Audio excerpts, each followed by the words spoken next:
eu quero que você abra a sua Bíblia, irmã, coloca aí para mim. Eu devo estar lendo a NVI. Não sei se é a NVI, mas se não for, a gente vai saber. Lucas capítulo 22, por favor, a partir do versículo 1. Eu quero que vocês prestem bastante atenção no que eu vou pregar. É um assunto muito importante, muito pertinente para cada um de nós. Outra coisa, não diga que essa pregação é para o seu irmão. Fala assim comigo: essa pregação é para mim. É para mim, irmãos, é isso daí. A pregação é isso daí. Lucas 22, deixa eu ver aqui se é a mesma Bíblia. Estava se aproximando a festa dos pães sem fermento, chamada Páscoa. Põe o 4, vamos ver. Então, Judas dirigiu-se. É isso daí, está na NVI. Então vamos voltar lá no versículo 1. Ó, eu quero tratar hoje aqui com vocês de dois personagens. E a diferença entre esses dois personagens obrigado, meu amor. E a relação desses dois personagens na sua vida. Na sua vida e na minha vida, tá? Então vamos lá. Estava se aproximando a festa. Obrigado, querida. Estava se aproximando a festa dos pães sem fermento, chamada Páscoa. E os chefes dos sacerdotes e os mestres da lei estavam procurando um meio de matar Jesus, mas tinham medo do povo. Vamos nesses dois versículos primeiro. Nós acabamos de comemorar a ceia do Senhor. Falamos que a ceia do Senhor, ela foi instituída no mesmo dia da Páscoa. E o dia da Páscoa era o dia que se matava o cordeiro. Todo mundo se lembra que quando eles fugiram lá do Egito, que Deus providenciou a libertação deles, então Deus pediu que eles matassem um cordeiro, pegassem as ervas amargas, tirassem os chinelos dos pés e fossem embora. Então, essa festa, ela continuou perpetuamente, porque ela se cumpria em Jesus. Então estava se aproximando, e o pessoal queria matar Jesus. Vejam, na Páscoa se matava um cordeiro. Quando João viu Jesus, ele disse assim: eis o Cordeiro de Deus que tira o pecado do mundo. Então o cordeiro já estava identificado. Só faltava agora a época correta para que ele morresse. Então Satanás entrou em Judas, chamado Iscariotes, um dos 12. Judas dirigiu-se aos chefes dos sacerdotes e aos oficiais da guarda do templo, tratou com eles como lhe poderia entregar Jesus. A proposta muito os alegrou. Eles prometeram dinheiro. Ele consentiu e ficou esperando uma oportunidade para lhes entregar Jesus, quando a multidão não estivesse presente. Olha que interessante, irmãos. Aqui tem um ponto doutrinário e aqui tem um outro ponto interessante. Diz que Satanás entrou em Judas. Minha seita preferida diz que o Espírito Santo não pode ser uma pessoa, porque ninguém pode ficar cheio de uma outra pessoa. Todos nós sabemos que Satanás é uma pessoa. Se Satanás entrou em Judas, como é que uma pessoa podia entrar dentro de outra pessoa? Ponto doutrinário para você rebater quando você ouvir esse tipo de besteira acerca de que a pessoa não pode ficar cheia do Espírito Santo. Mas o ponto em questão aqui é o seguinte: Judas, haviam várias facções nos dias de Jesus, tá? E essas facções, todas elas, incluindo os discípulos de Jesus, tinham só um pensamento. Eles achavam que Jesus, ele ia ser o Messias guerreiro, né? Assim como foi Davi, assim como foram outros que Deus havia providenciado no período dos juízes. E eles achavam que Jesus era desse mesmo tipo, e que Jesus ia quebrar o Império Romano. Só que é o seguinte: Jesus, ele começa com um discurso, irmãos, de que não é quem quer quebrar o Império Romano. Ele começa assim, ó: se o seu inimigo bater na sua cara, você dá o outro lado para ele bater. O Judas falou: não é possível. Esse homem aí que vai libertar a gente? Quer dizer que o romano bate na minha cara, eu tenho que dar o outro lado para o romano bater também? E aí Jesus vai lá para o Sermão da Montanha, e Jesus só prega o amor. Os 3 anos e meio de Jesus é Jesus pregando o amor. Satanás entrou em Judas, irmãos. Está querendo entrar no meu celular. Pensa que é moleza. Então, o ponto em questão é assim: e aqueles grupos, todos eles queriam, não é, que Jesus ele vencesse o Império Romano. E o ponto em questão, qual que é? Aparentemente, Judas, ele era um daqueles antigos marginais que também queria ver a destruição do Império Romano, e como nada acontece, ele fala assim: quer saber de uma coisa? Ele era o camarada que guardava o dinheiro, ele já tinha amor pelo dinheiro, e Jesus sabia disso desde quando Judas nasceu. E aí o pessoal vai aonde? Vai no ponto fraco de Judas. Então aqui tem um ponto que eu quero que você pegue e diga assim: esse ponto é para mim agora, Ancião. Fala aí. Esse ponto é para mim agora. Eu não escutei a igreja falar. Esse ponto é para mim agora. O diabo vai sempre no seu ponto fraco, irmão. Quem conhece a história de Aquiles na mitologia grega? Alguns irmãos, eu falo. Aquiles, um dos maiores guerreiros, né? Que inclusive ele vai aparecer lá na luta, né? De Esparta, e vai aparecer também em outras lutas épicas, né, da Grécia Antiga. Ninguém ganhava do Aquiles, mas o Aquiles nasceu com um ponto fraco. Quem já ouviu a expressão calcanhar de Aquiles? Todo mundo. É porque o Aquiles, se ele fosse flechado no calcanhar, ele morria. Ele podia ser flechado em qualquer lugar do corpo, não morria, mas no calcanhar ele morria. E alguém descobriu o ponto fraco do Aquiles. O diabo também, ele conhece os nossos pontos fracos, todos. Sabe por quê, irmãos? O diabo está trabalhando com gente, sabe quanto tempo tem? Tem 6.000 anos que o diabo está trabalhando com gente. Sabia disso? 6.000 anos o diabo está trabalhando com gente. Você imagina quantas pessoas parecidas comigo o diabo já conheceu? Parecida com você, quantas o diabo já conheceu? Então, irmão, para o diabo é aquela velha história, só muda o endereço, só muda a geração, né? Então ele conhecia muito bem o Judas, e o Judas ficou feliz. Ele falou: opa, vou ganhar uma grana aqui agora, porque esse cara não vai libertar ninguém mesmo, então eu vou ganhar uma grana em cima disto. E versículo 7 agora: finalmente chegou o dia dos pães não fermentados. Finalmente chegou o dia dos pães não fermentados, quando teria que ser sacrificado o cordeiro pascal. Jesus enviou Pedro e João dizendo: vamos preparar a refeição da Páscoa para nós comermos. Onde? Minha Bíblia já mudou, tem para essa. Onde queres que a preparemos? Perguntaram. Ele respondeu: ao entrarem na cidade, um homem com um pote de água encontrará vocês. Sigam-no até a casa em que ele entrar e digam ao dono da casa: o mestre pergunta, onde é o salão de hóspedes no qual comerei a Páscoa com meus discípulos? Ele mostrará a vocês uma ampla sala e um andar superior e toda mobiliada. Façam ali os preparativos. Esse aí é chamado o cenáculo, né? Pela graça de Deus eu tive a oportunidade de estar lá também. E aí, irmãos, olhem só que coisa interessante. Aqui tem um ponto legal para você compreender. Ponto pequeno, mas é bom entender na mensagem. Senhor, nós vamos comer a Páscoa onde? O dia está chegando. Jesus queria estar com eles. Só um detalhe aqui para vocês. Nessa ocasião, Jesus já tinha mais ou menos 500 discípulos. Lá em Lucas 10, ele mandou 70. Mas Jesus não chamou todos eles para ir, chamou só os 12. Aí, algumas seitas dizem que esse simbolismo que Jesus Cristo fez com os 12 significa que ali era um arranjo para que 144 mil pessoas, além dos 12, fossem para o céu. O que é também uma mentira. Porque se Jesus quisesse criar um arranjo para ter 144 mil, ele tinha que ter arrumado os 500 para poder estar lá junto com ele comendo a Páscoa e comendo a refeição. Então não, ele chamou só os 12, por quê? Os 12 representam toda a igreja do Senhor Jesus, é por isso que ele chamou só os 12. 12 é múltiplo de 144, que é múltiplo de tudo, é um número perfeito na Bíblia. Por isso que Jesus leva só os 12, não levou 13, não levou 14. Mas o ponto em questão aqui que eu acho super interessante é o seguinte: ele fala assim, ó, vocês vão encontrar um homem com um pote na cabeça.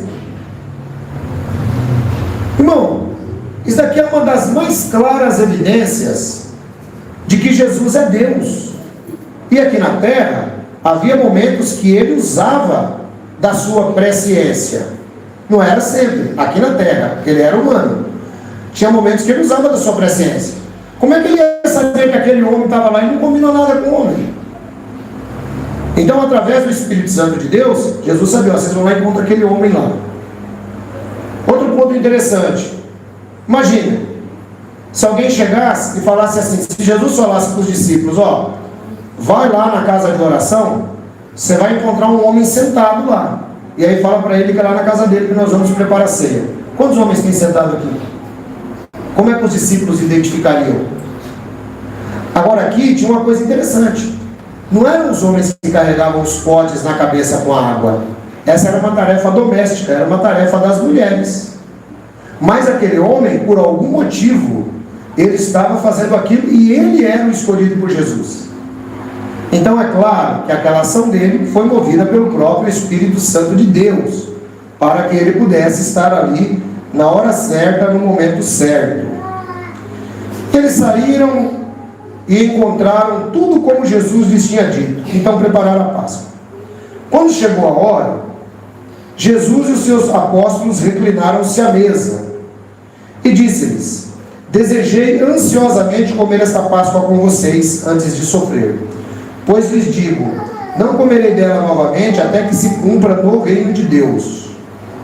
Esse cumprimento aqui no reino de Deus, irmãos, é durante o período milenar de Jesus. Depois da volta de Jesus, tá? Depois da volta de Jesus, do arrebatamento, da tomada de conta de Jerusalém, é que nós teremos essa grande ceia, que é as bodas do Cordeiro.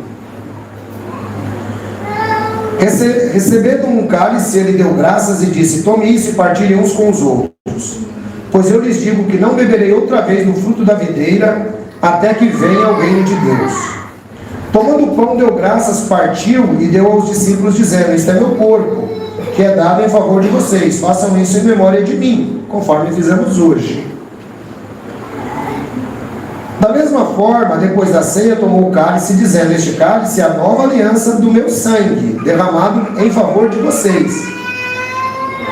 Mas eis que a mão daquele que vai me trair está com a minha sobre a mesa. Olha aqui, nós falamos que vamos falar de dois personagens, certo? Dentro desse momento da ceia. Então nós temos aqui o Judas, que Jesus já sabe que vai trair ele. O Judas. E nós temos um outro personagem também que vai dar uma lição interessante para a gente. Por isso que eu peço aos irmãos que estão aí do outro lado da internet, não perca nem um pedacinho. E você que está aqui, não deixe sua mente devagar. Jesus já sabe quem vai traí-lo, que é o Judas. E aí ele diz assim: o Filho do Homem vai, como determinado, mas ai daquele que o trai. E eles começaram a perguntar entre si qual deles iria fazer aquilo. Surgiu também uma discussão entre eles acerca de qual deles era considerado o maior. Vejam, irmãos, tem duas pessoas que sabem que vai acontecer aquele momento da traição de Jesus. Uma delas é Jesus e a outra é o próprio Judas. Ali dentro daquela sala, só os dois sabiam. Mas como Jesus ele era muito misterioso, ele nunca falava assim a coisa direto, os discípulos começam a perguntar uns aos outros: quem será que vai trair? Será que é eu? Será que é eu? E aí eles começam a discutir: eu não sou, porque eu subi no monte com Jesus já 3 vezes, não sei quantas vezes Jesus só chama eu para ir para o monte, eu acho que não sou eu não. E aí eles começam a discutir qual é o maior. Aí Jesus dá uma lição, está aqui mais uma lição, fala assim: essa lição é para mim. Olha aqui, ó. Os reis das nações dominam sobre elas, e os que exercem autoridade sobre eles são chamados benfeitores. Mas vocês não serão assim. Pelo contrário, o maior entre vocês deverá ser como o mais jovem, e aquele que governa como o que serve. Pois quem é maior, o que está à mesa ou o que serve? Não é o que está à mesa? Mas eu estou entre vocês como quem serve. Vocês são os que têm permanecido ao meu lado durante as minhas provações. E eu lhes designo um reino como meu Pai designou a mim, para que vocês possam comer e beber à minha mesa no meu reino e sentar-se em tronos, julgando as 12 tribos de Israel.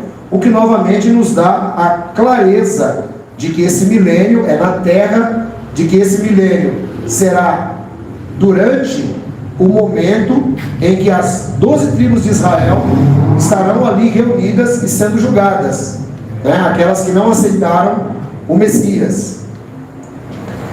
E aí ele diz assim, que os reis das nações servem, eles gostam de ser considerados primeiros, mas entre vocês não pode ser assim. Irmãos, normalmente grupos religiosos, igrejas, acabam se dividindo por causa de ego. Eu sempre falo sobre essa questão do ego. Alguém sabe aqui o que é o ego? Freud dizia que tinha o ego, o superego, e tinha mais um outro ego. Alguém sabe o que é o ego? Só ele é o bom, só ele é o melhor? Oi? Só ele é o bom, só ele é o melhor? Não, teoricamente quase sim. Quase sim. Mas tem mais envolvido. Eu vou dar uma palavra para vocês que vai te ajudar a entender o que é o ego. Egoísta. Só pensa em mim. Meu ego, eu só penso em mim. Né? Normalmente a pessoa egoísta, ela também tem esses outros defeitos. Ela é orgulhosa, só ela é o melhor. Egoísta. Então, os discípulos também estavam com um problema de ego aqui. Jesus fala não. Irmãos, vocês já notaram, por exemplo, é uma das coisas que eu sempre digo, né, e que para mim desqualifica o sistema religioso. Alguns se denominam pastores, outros se denominam apóstolos, outros se denominam bispos, outros se denominam qualquer coisa que queiram. Porque essas denominações, normalmente, elas colocam as pessoas acima das outras. E Jesus disse que aquele que quer ser o líder entre vocês, ele deve fazer o quê? Ele deve servir. E neste momento aqui, é por isso que a semana passada, né, vocês ouviram aqui, foi falado sobre a questão a obediência aos pastores, imitar a fé deles. E nesse momento, eu quero elogiar os pastores dessa igreja, porque servem de verdade aos irmãos. Servem de verdade. Se não fosse pelo pastor Johnny, pastor Felipe, pastor Roberto, claro, os outros irmãos que ajudaram também. Mas colocando em destaque os pastores, nós não teríamos esse prédio hoje da maneira como nós temos, irmãos. Então houve um grande apoio de todos nós servindo a vocês. Então nós não estamos aqui para termos título, para sermos os maiores ou coisa parecida, muito pelo contrário. Qualquer pessoa que se denomine líder religioso, ele tem que servir, ele tem que estar disposto a servir. E qualquer um que deseja alcançar uma boa obra, como disse Paulo, ele deve estar disposto a servir. E ele fala assim, quem é o maior? Quem está na mesa sentado ou quem está servindo? Aí ele só olha quem está na mesa. Pois é, eu sou maior que vocês, mas eu estou servindo vocês. Então Jesus é o nosso maior exemplo de servir. E nós precisamos aprender isso, irmão. Sempre que o nosso ego vir à tona, a gente tem que entender que nós estamos na igreja do Senhor Jesus para servir. Estar na igreja do Senhor Jesus não significa apenas estar aqui conosco. Estar na igreja de Jesus também significa para você que está aí do outro lado na internet e que muitas vezes diz, eu vou servir a quem? E eu novamente reforço a mesma tese. É difícil pregar para duas igrejas, uma presente e outra online. É complicado, não é fácil, mas aqui se faz de uma maneira. E os irmãos falam, poxa, mas como é que eu posso também ajudar a servir? É muito simples, irmãos. Vocês que estão aí do outro lado da internet, têm várias oportunidades para servir. Conforme eu sempre digo, você pode, por exemplo, ir a um orfanato, vai lá levar um presente para a criança carente, descobre qual é o orfanato da sua cidade. Você pode, por exemplo, ir a uma casa de repouso de idosos, dedicar algum tempo da sua vida lá com essa pessoa. Você que está me ouvindo aí pela internet, você pode fazer isso? Você pode, por exemplo, viu a pessoa pedindo dinheiro, você ainda está naquele tempo antigo que diz, eu não vou dar porque ele vai beber cachaça. Se ele vai beber cachaça, o problema dele. Jesus disse, dê a quem pedir, né? Então a gente tem que aprender a servir. Eu sempre digo que a obra de Deus é o ser humano. Obra de Deus não é prédio, obra de Deus é ser humano. Então Jesus mostrou que, embora ele fosse o maior, ele estava servindo. E da mesma maneira nós temos que servir. Eu gostei muito de um devocional que o irmão Mário colocou. Ele coloca todo dia o devocional nos nossos grupos.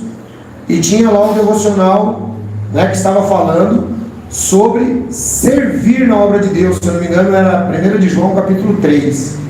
Servir a obra de Deus. E no final da oração, a oração falava assim: Senhor, me perdoa por eu não ter servido àqueles a quem eu podia ter servido.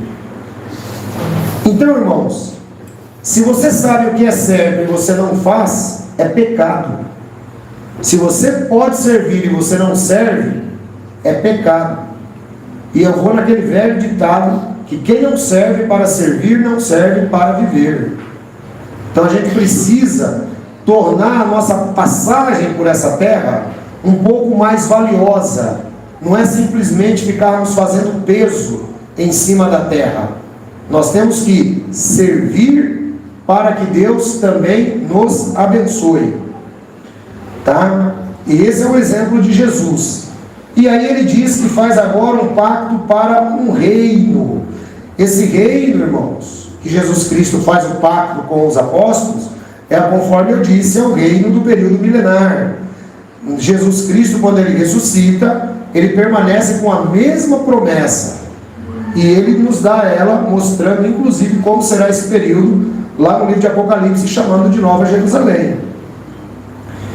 E aí ele continua: para que vocês possam comer e beber a minha mesa e o meu reino, sentar-se em tronos, julgando as 12 tribos de Israel. Eu acho interessante Jesus, porque Jesus é fantástico nas pregações dele. E assim, e tem uma coisa que eu sempre ensino para vocês, que Bíblia, por isso que eu faço questão de sempre pregar o capítulo inteiro, que é para você entender a relação do capítulo. Porque pegar versículo esparçado, irmão, você não chega em lugar nenhum. Agora nós vamos para o outro personagem. Jesus acabou aqui a história com o Judas. Alguns historiadores, teólogos, questionam se Judas continuou ali naquele momento ou não. Esse não é o mérito que a gente vai trabalhar. Mas agora, Jesus deixa o Judas de lado. Jesus deixa o Judas de lado e agora ele vai falar com outro personagem.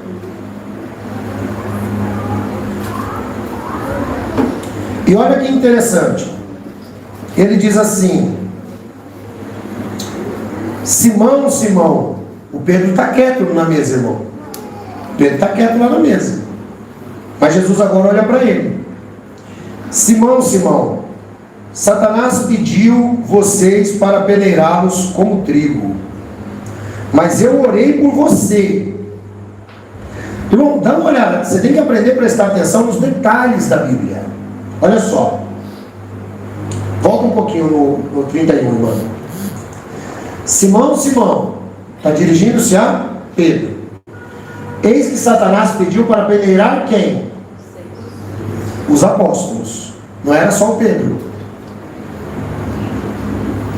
Como se faz com trigo. Contudo, eu orei por você, para que a sua fé não desfaleça. Quando, porém, você se converter, fortaleça os seus irmãos. Então vamos pegar esse pedaço aí agora e vamos entender que ele tem uma profundidade muito grande. Pensa junto comigo, irmãos. Se você tivesse andado com Jesus por 3 anos e meio. 3 anos e meio. Isso aqui é uma coisa que me consola muito. Isso me consola muito, porque às vezes quando eu falo com os outros pastores, algum assunto assim, que às vezes envolve um irmão que tem dificuldade de compreender as coisas na vida, eu me contento, porque eles andaram com Jesus 3 anos e meio, e às vezes o irmão está andando comigo há 10 só, né? Então, como eu não sou melhor que Jesus, é claro que o irmão também vai ter dificuldade de entender. Se com Jesus ele já tinha, imagina eu que sou imperfeito. Então a gente fica contente, né? Então significa que nós estamos dentro da média, né? Então, pensa bem comigo. Jesus fala assim: Simão, Simão, olha, Satanás pediu para peneirar vocês. O Satanás, ele é imundo, irmãos. Mas ele falou assim: mas eu estou orando por você. Né? Veja só. Ele diz: mas eu estou orando por você. Então, qual é a intenção do mal? Isso aqui vale para todos nós. A intenção do mal, irmãos, é nos cirandar. Nos cirandar, assim como é feito com o trigo. Mas Jesus disse: eu estou orando por você. Essa expressão cirandar, como ciranda-se o trigo, para nós ela é incomum, porque talvez vocês nunca viram como é que isso acontece. Mas a palavra aí, nas Bíblias mais modernas, é peneirar, né? Então você tem embaixo um pano, você tem um pano, o grão de trigo é bem fininho. Então ele tem a peneira, e imagine, aquele trigo, durante o momento que ele está sendo cirandado, ele vai batendo um no outro, ele vai batendo no outro, até que eles vão caindo, e fica só a palha. Quem pegou o objetivo do diabo aí? O objetivo do diabo, irmão, é fazer você bater cabeça. Ele não está interessado no trigo que está caindo lá embaixo. Ele está interessado em fazer você sofrer. Esse é o objetivo do diabo.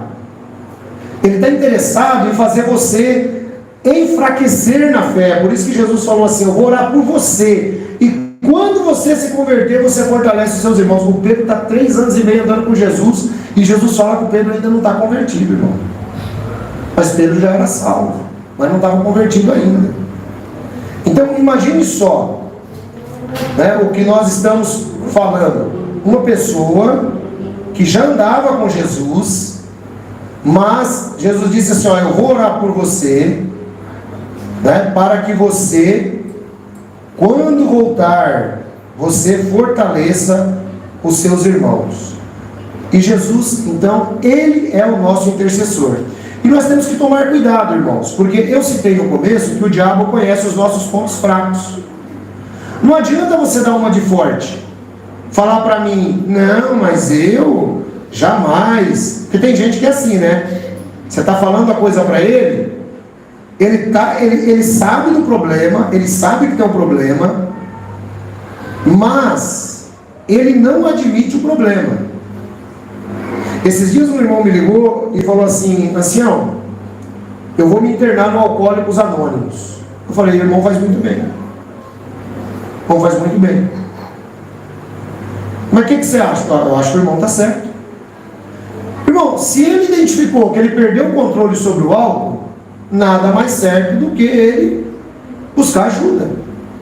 Lembra do irmão que passava já não ia, não? O mulher dele falou: vai para cá, ele acabou indo para o bar, e esse bar estava aberto. Doido para voltar. Então, irmãos, Satanás, ele conhece cada ponto fraco nosso. Cada ponto fraco. E a gente precisa tomar cuidado. Quer ver por quê? Põe aí para mim, irmão, faz favor, Hebreus capítulo 3, versículo 13. Isso aqui é muito importante para a gente entender, para ninguém se enganar. Para ninguém se enganar. Hoje essa pregação é de exortação. Para ninguém se enganar, porque todos nós estamos sujeitos ao erro, todos nós estamos sujeitos ao pecado. O texto diz assim: ao contrário, encorajem uns aos outros todos os dias durante o tempo que se chama hoje. Então, qual é a sua função? Diga aí para mim. Encorajar. Essa tem que ser a sua função, encorajar. É o irmão que posta pela Bíblia para o outro, está fazendo o quê? Está encorajando. É o irmão que posta lá o devocional, está fazendo o quê? Está encorajando. O irmão que não posta nada sobre a Bíblia, não está fazendo nada. Encorajai-vos uns aos outros. Que dia que tem que se encorajar? Hoje. O amanhã é hoje? Ainda não, mas vai ser. Tem um colega meu que tem um bar e ele colocou fiado só amanhã. A placa é contínua. Então todo dia que o cara chega, o fiado é só amanhã. Não tem fiado. Então significa que não tem fiado. É só amanhã. Mas o amanhã chega, o amanhã vira hoje. Então hoje não é amanhã, e amanhã não é hoje. Mas ele vai se transformar. Então diz, olha, a fim de que nenhum de vocês seja endurecido pelo engano do pecado. Aqui, irmão, tem um ponto muito interessante, que é o que eu citei. O engano do pecado. O pecado, ele é enganoso. Quer ver por quê? Vai em Jeremias 17, 9, e a gente volta aqui. Jeremias capítulo 17, versículo 9. Para que vocês não sejam endurecidos pelo poder, pelo engano do pecado. O coração é enganoso, mais que qualquer outra coisa. E a sua doença é incurável. Quem é capaz de compreendê-lo? Aí ele vai dizer que só o Senhor conhece o coração, tal, ele vai continuar. Então, irmãos, olha só. O engano do pecado... E se o engano do pecado está começando no seu coração, quem sabe? É quando você começa a negar aquilo que a sua índole está te levando. Quando você começa a negar. Eu citei um exemplo aqui do irmão que entendeu que precisava ir para Alcoólicos Anônimos. Algumas vezes eu orientei ele. Falei, irmão, evite. Se você sabe que está nessa situação, evite. Mas a índole dele enganava ele. Algum tempo atrás, eu vi uma notícia de um médico, um dentista. Ele se apaixonou por uma paciente 30 anos mais nova do que ele. E ele começou a ser enganado, e os parentes deram um conselho. Isso aí não vai dar certo, a menina é 30 anos mais nova do que você. Mas você sabe como é que é, né? O camarada vai ficando meio velho, vai ficando meio abestalhado, irmão. Não, mas dá certo, porque eu sou bonita, não sei o quê. E vai tocando a vida, irmão.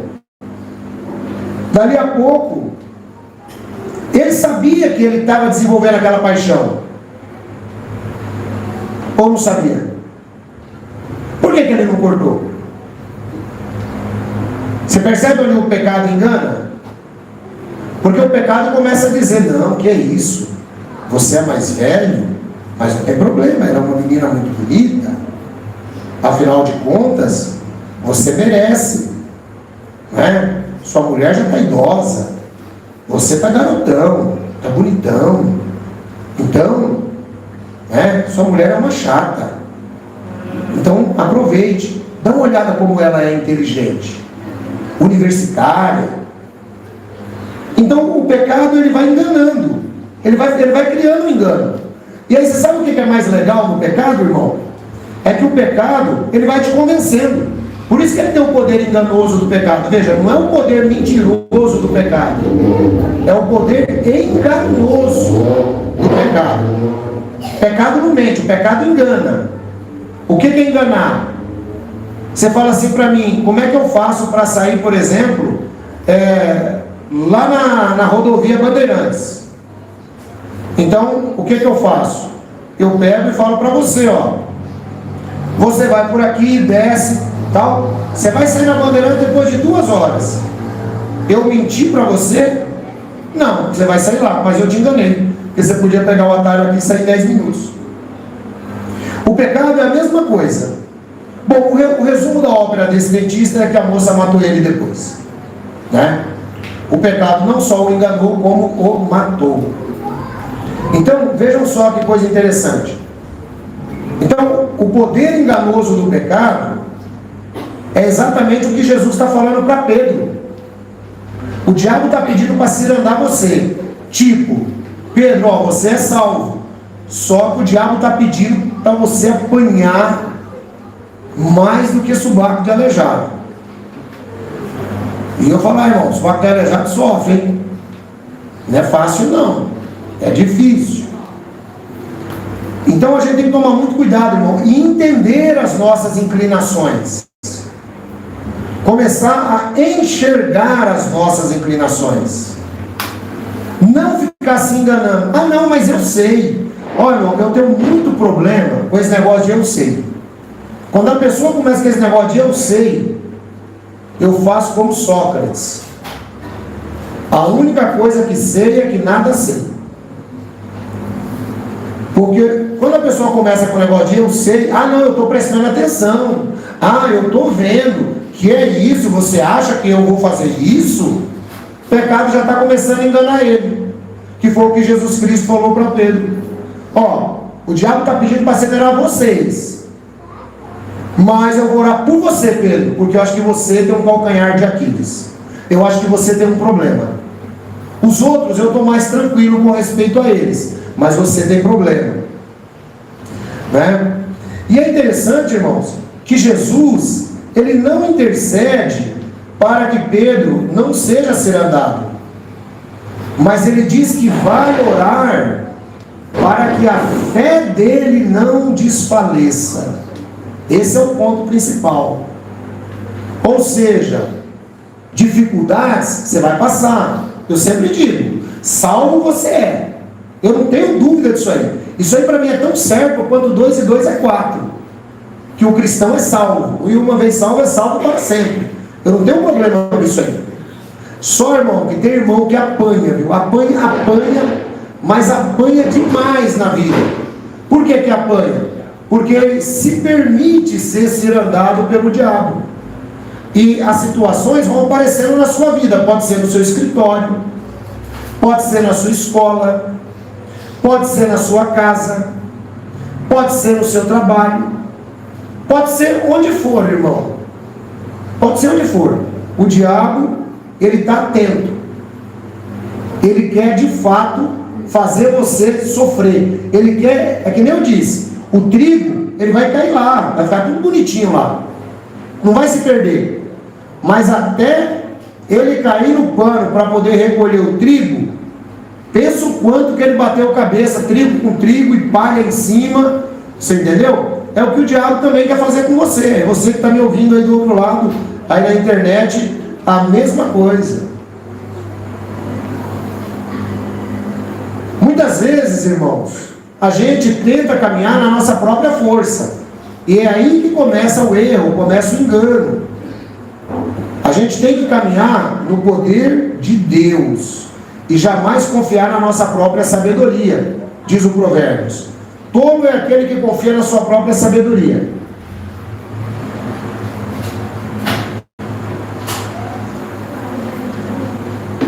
Muitas vezes quando você aponta um erro para o irmão diz, mas o irmão está me julgando.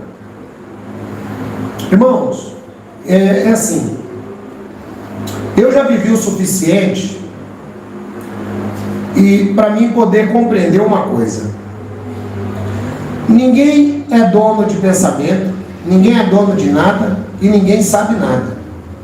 Qualquer coisa que nós temos nos é dado pela graça de Deus. Qualquer coisa. Então esse negócio de ficar na defensiva sempre, tem gente que vai se blindando e vai ficando sempre na defensiva. E o diabo está cirandando ele não está nem aí, porque ele não ouve. Não ouve. Então vai ficar desse jeito. Muitas vezes, irmãos, a gente acaba se perguntando: poxa, mas eu sirvo a Deus e por que eu estou sendo afligido? O que está acontecendo comigo? Né? Por que eu estou tendo essas dores tão profundas? Lembre-se do caso desse dentista. Por que é que depois de algum tempo ele inclusive morreu?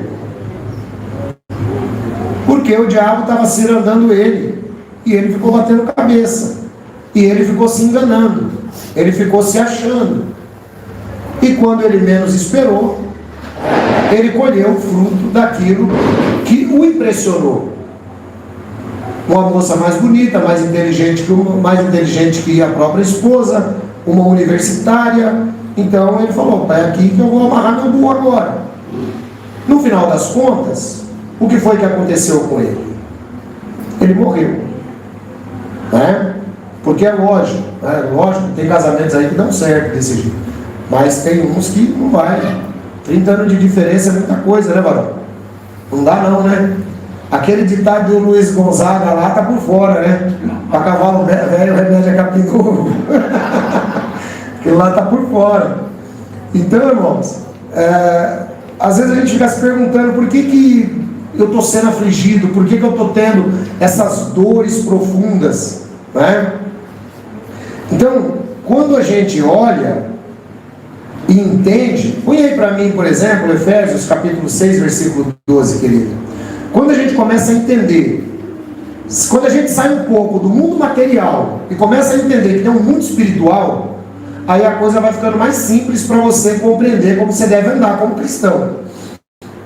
Pois a nossa luta não é contra sangue e carne, mas é contra os poderes e as autoridades, contra os dominadores deste mundo de trevas, contra as forças espirituais do mal nas regiões celestiais. Quem entendeu contra quem é a nossa luta?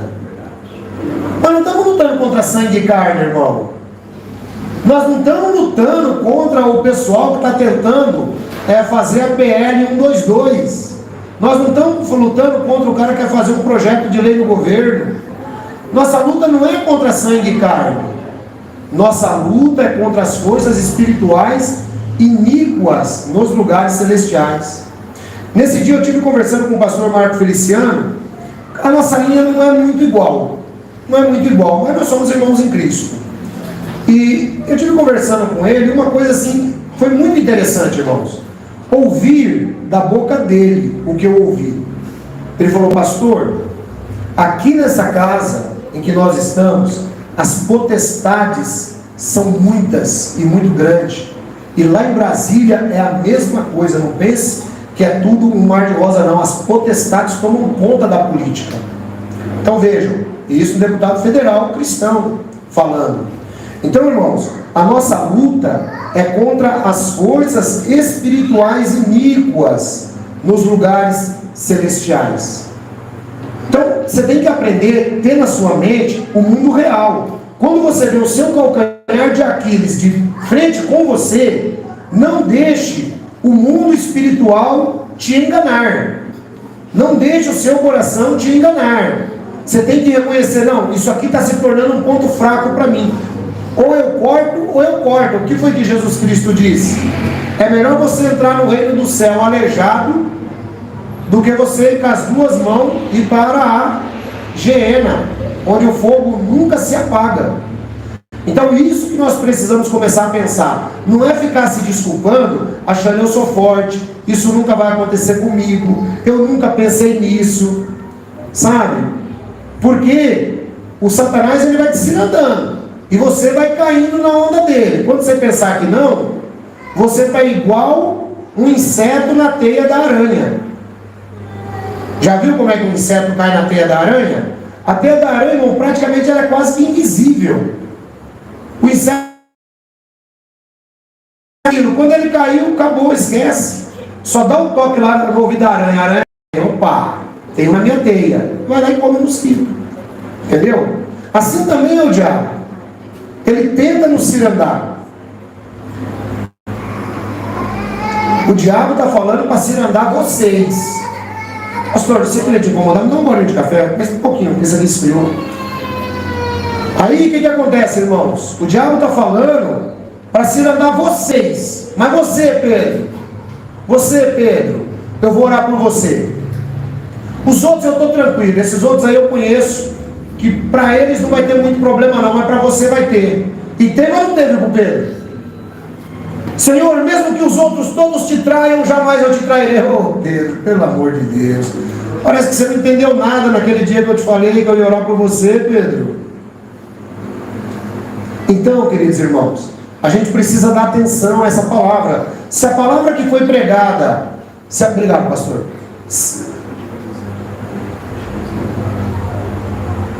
Ah, tá. Não, tudo bem, fala para ele que a gente não vai terminar o serviço hoje não. Agora o irmão Jailson já sabe do serviço. Né, Jailson? Já sabe do serviço, Jailson vem e termina. Ele já sabe o que é necessário. Conversa com ele lá, Jailson, por favor. E agradece lá. Então, o que acontece, irmãos? Voltando aqui para a nossa história. Satanás, ele sabe exatamente todos os pontos fracos. Então, quando você vê o seu ponto fraco diante de você, o que você tem que fazer? Orar. Senhor, isso aqui o meu coração está querendo me enganar, mas não é isso aqui que eu quero fazer não. Eu vou deixar esse negócio de lado. É assim que funciona, irmãos. Tá? A vida de Jó, ela é uma bússola, tá? para momentos em que nós estamos sendo cirandados. Porque vez por outra você, se não vigiar, irmão, vai ser cirandado sim. Vai ser cirandado. E aí precisa de intercessão. É por isso que a igreja precisa aprender a orar uns pelos outros. Tem que interceder. O irmão, quando está na sua oração, não fica lá só pedindo: Senhor, me arruma um emprego, Senhor, me abre uma porta de emprego, Senhor, me ajuda, Senhor, me ajuda. Ora assim: Senhor, entra lá na casa lá do irmão Mário, dá uma força para ele lá, Senhor, ajuda ele, eu estou orando, eu não sei qual é a prova que ele está passando. Entra lá na casa do irmão Eduardo, do pastor Johnny. Entendeu, irmãos? Pastor Johnny sofreu um acidente de moto. Quantos intercederam pela vida dele? Não é? Esse que é o grande problema. Podemos dizer que isso aí foi uma cirandada do diabo que deu. O cara passou na frente dele do nada. Não foi um negócio simples. Mas ele está aí de pé, graças a Deus. Mas a gente tem que interceder. Eu intercedi pela vida dele. Então a gente precisa aprender a interceder pela vida dos irmãos. A irmã Vani fez uma cirurgia. Quem intercedeu pela vida da irmã Vani? Eu intercedi também. Valeu alguns irmãos, é isso aí. Irmão, intercessão. A vida de Jó, ela é uma bússola nesses momentos, nesses tempos difíceis em que nós estamos vivendo. O Jó era um homem honesto, era um homem bom, era verdadeiro, era um cidadão. Ele tinha pecado, mas assim, do nosso ponto de vista, ele era impecável. O que aconteceu com Jó? Da noite para o dia perdeu tudo. Imagina eu e você, irmão, se a Bíblia diz que o negócio está ruim para o justo, imagina para o ímpio e para o pecador. Então imagina você que está aí, sendo cirandado pelo diabo e está se deixando levar pelo pecado. É isso que a gente tem que começar a analisar.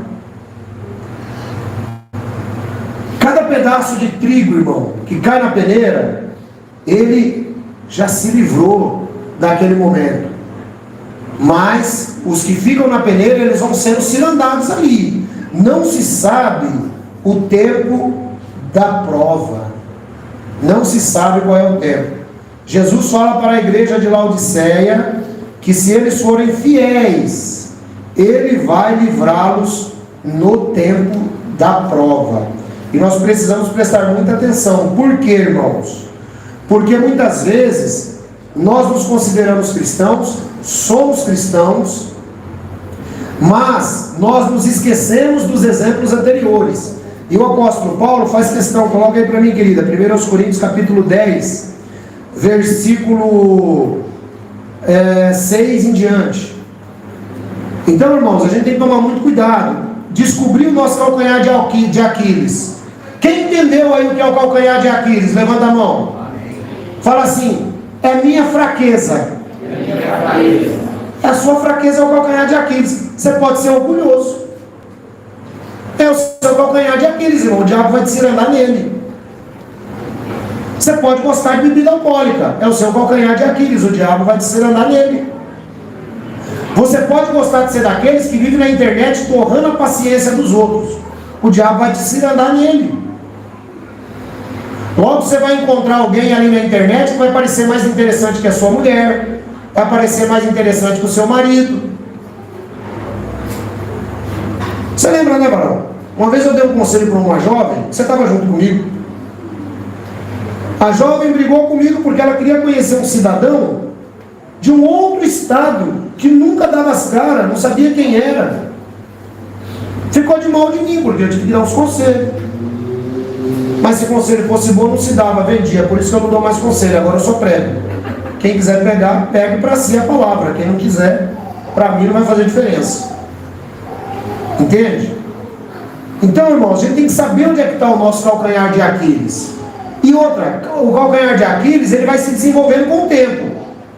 Ele pode ser um hoje, pode ser outro amanhã, ele pode ser uma cadeia, ele pode ser uma cadeia, uma sequência. Ele pode ser uma sequência. Então existem várias situações e que só você e Deus conhecem. E assim, irmãos, e perante Deus, não tem esse negócio de desculpa. Deus perdoa, Deus é perdoador, tal, mas não adianta você dar desculpa para Deus. Eu acho que Deus deve ficar muito irritado quando o crente começa a se desculpar, porque eu mesmo fico. Você quer ver eu ficar irritado? É quando o crente começa a se desculpar, Laura. Você vai conversar com o crente começa a se desculpar. Não, mas é que eu fiz isso, por isso, por isso. Eu não quero saber o que foi feito, o porquê foi feito. Foi feito e acabou, tem que consertar. Acabou, simples assim a coisa. O cara está sendo cirandado e ele está arrumando desculpa. Ele está arrumando desculpa. Não pode. Olha o que o texto diz. Essas coisas ocorreram como exemplos para nós. Exemplo para quem? Fala aí, é para mim. É para mim esse exemplo, tá? Para que não cobicemos coisas más, como eles fizeram. Deixa aí. Para que não cobicemos coisas más. Irmão, cobiça é uma coisa. Inveja é outra coisa diferente. Tá? Então, eles cobiçaram coisas más. O coração deles enganou eles a ponto de buscarem coisas más. Quais foram as coisas más que eles foram buscar no seu coração? Quais foram? Próximo. Não sejamos idólatras. Não sejamos idólatras. Como é na cozinha, professor? Não sejamos idólatras como alguns deles foram, conforme está escrito. O povo sentou para comer e beber e levantou-se para se entregar à farra. Próximo. Não pratiquemos imoralidade sexual como alguns deles fizeram. E em um só dia morreram 23 mil. Aqui está fazendo uma referência ao dia em que Balaão, não é?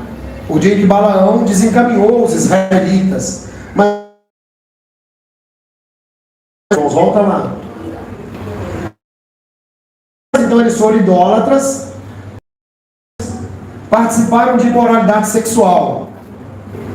Então muitas vezes, se o irmão tem essa tendência, o irmão tem que começar a prestar atenção, para não deixar ser cirandado, porque senão você vai ficar sendo jogado para lá, para cá, e vai tomar um presta atenção de Deus.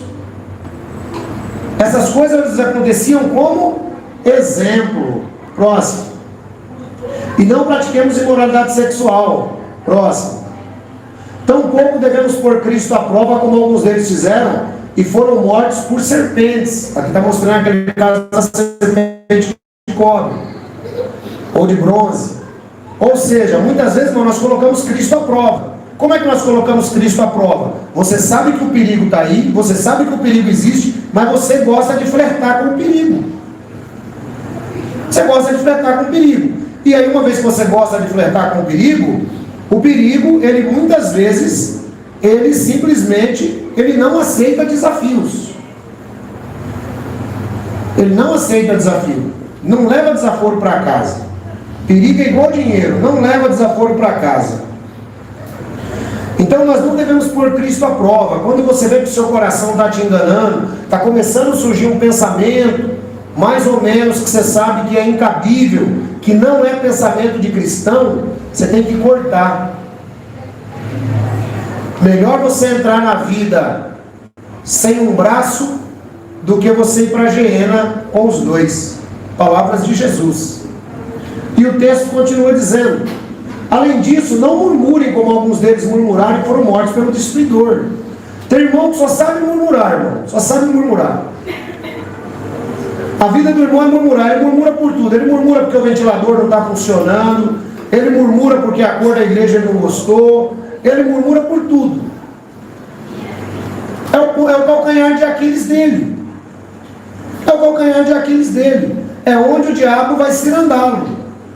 Então a lição que eu gostaria de trazer para vocês hoje, neste sermão, é de que nós temos que identificar os nossos calcanhares de Aquiles.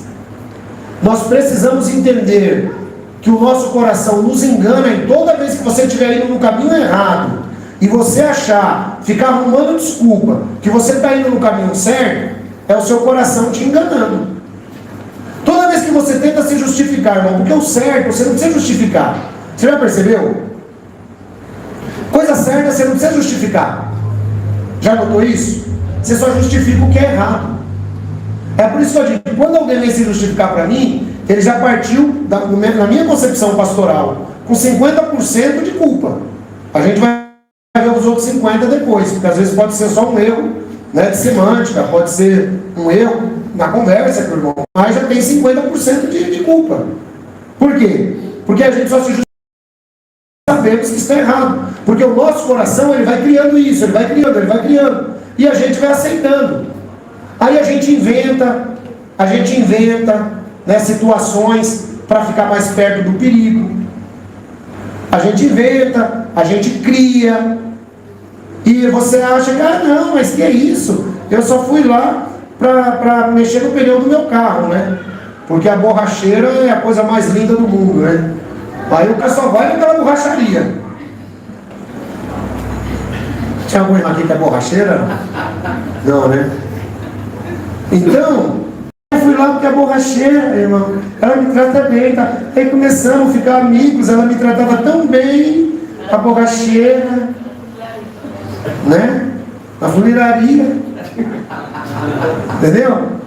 Então, irmãos, a gente tem que parar de criar desculpa. Quando você começa a criar desculpa para flertar com o perigo, você já está começando a deixar seu coração chegar perto do pecado e você vai ser cilindado como trigo, você vai bater cabeça, você vai trazer desilusão, chateação, problemas, vergonha, tudo isso.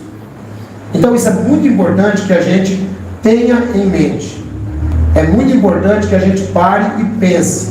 E esse sermão hoje é exatamente para nos ajudar nesse aspecto. Deus abençoe vocês.